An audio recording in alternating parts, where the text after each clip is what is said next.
Hey guys, it's your almighty Canales, and now that everyone is talking about Birds of Prey, I want to talk about underwater. That's right, underwater. No, this is Leviathan. Pay no attention to this, even though it's a far better movie than Birds of Prey. I'm pretty sure because I'm not willing to watch Birds of Prey, but I find it curious to say the least that everyone is talking their asses off about this movie, about Birds of Prey, and about how feminist and empowering it is. How this, this goddamn egomaniacal psychopath perfectly encapsulates what it means to be a feminist, while they completely ignore this, in my opinion, much better movie, which is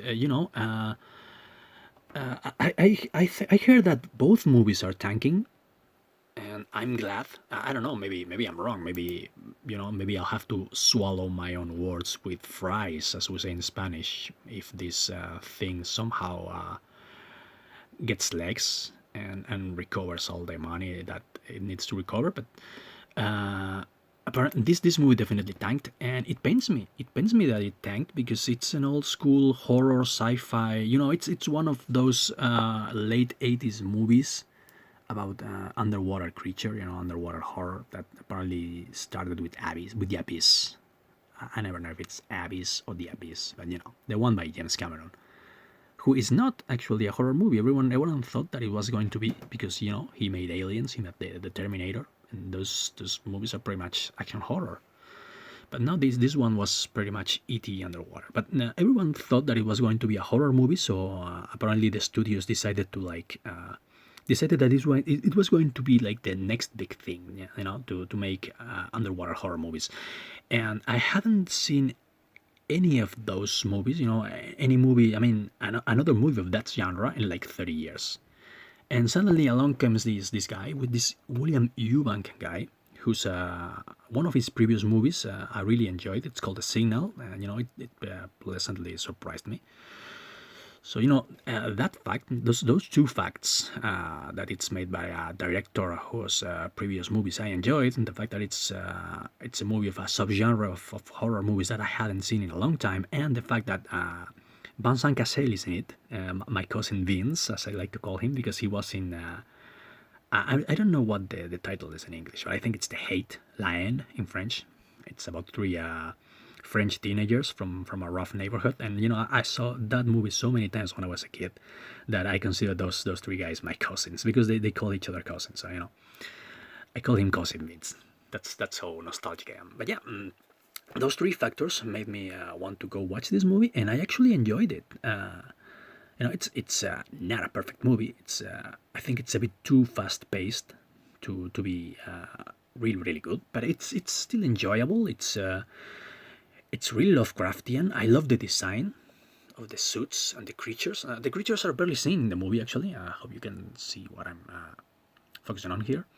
And I think that's a good thing because as we all old school horror fans know, the creatures aren't as important as the human characters, because this is the story of a bunch of humans trying to survive. This is not the monster story, So yeah, I think it follows that like that trope. It follows it really well.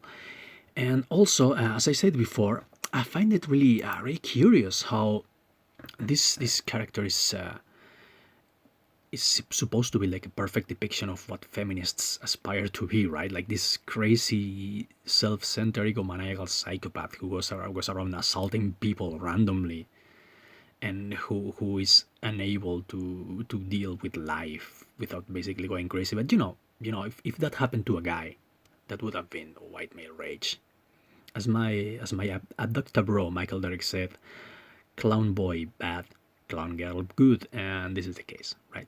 So yeah, as I said, it's curious how this is the perfect character for a feminist, and not this one.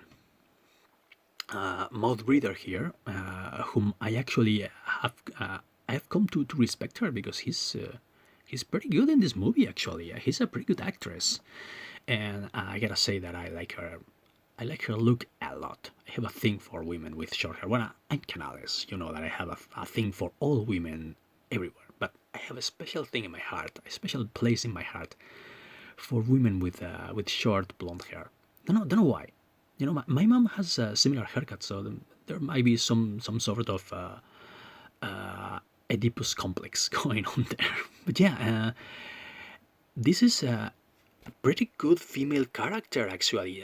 She's she's not particularly heroic, but then again, none of us are, because she's supposed to be the audience surrogate. She's pretty much in the vein of Dead Space. She's an engineer, I think, and what she is, she's resourceful, sorry, and smart. And she knows, it's pretty video gamey. This movie is pretty video gamey. At some point, it's like you have to recover this part to fix your suit, so you can go through this tunnel and go to the other side. That's like, in that sense, but it's entertaining. It's suspenseful. I enjoyed it. And but yeah, this is a good character because she's not perfect. She's flawed, but she's interesting. She's human. She's relatable. She's not the strongest character in the lot, and she doesn't have to be. I think actually the Vincent Cassel's character, the captain, is a much more heroic, much more composed and calm character. He's the kind of guy that you want to have by your side when shit goes down, and shit goes down really hard in this movie.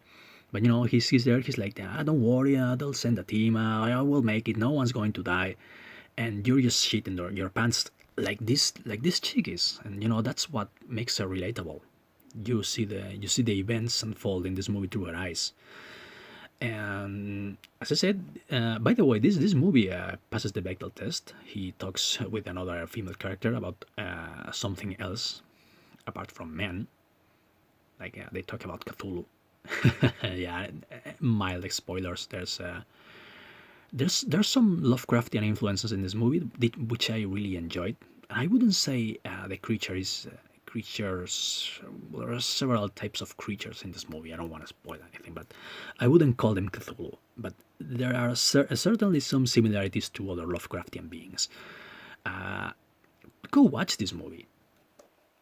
Do not watch this obvious piece of shit. I haven't watched it. I have no intention of watching it. I've seen enough reviews by reviewers that I trust, like Mr. H and SC Reviews and several others, to know that this is going to suck. This is the nth feminist fantasy and feminist self-insert masquerading as a movie. I have no interest in that shit. Well, I can understand why they identify with this crazy person who only wants to hurt people, and she's the poster child for feminism. I find it hilarious that she's a villain, not a hero. But also, I always wonder what the hell are her powers. As far as I remember, Harley Quinn is just some girl in a costume with a hammer. I mean, and the hammer is more of a joke than anything. I mean, I don't remember her I don't remember her hitting Batman with that hammer at all, at any point. I mean, she was always played as a joke. So I don't know. And now she's apparently able to walk into a police station and shoot everyone and not get hurt in the process because she's like a Terminator. I don't know. But why? Why is she able to do that? What are her powers? I don't know. It's a feminist fantasy, so you don't really have to earn your powers, much like Rey. Whereas in this movie, this is a human, flawed character that her abilities are established since the beginning. She's relatable. You care for her. You see the events through her eyes. She has a believable progression. He has a backstory that kind of reminds me of Macready's in The Thing. Like she has exiled herself in this underwater facility, this mining platform, because she's like trying to run away from something in her life, and that's the kind of stuff that you like in a character. She has, as I said, she has a believable arc, a believable progression. She's a believable character, and as I said, this chick does a pretty good job at playing the character. I have to, Case Two. Yeah, I'm gonna call her Case Two. I may have to stop calling her mouth breather. like what's his name? The critical drinker. I gotta try and do more stuff like Nell be fine. See if I reach his subscriber numbers. But yeah, go watch this movie. Maybe we're still maybe there's still time to save this movie. Do not go and watch the shit. But that's just me. I may be wrong. Maybe it's all a terrible tragedy. I leave you on that note. It's time for me to try and get some sleep.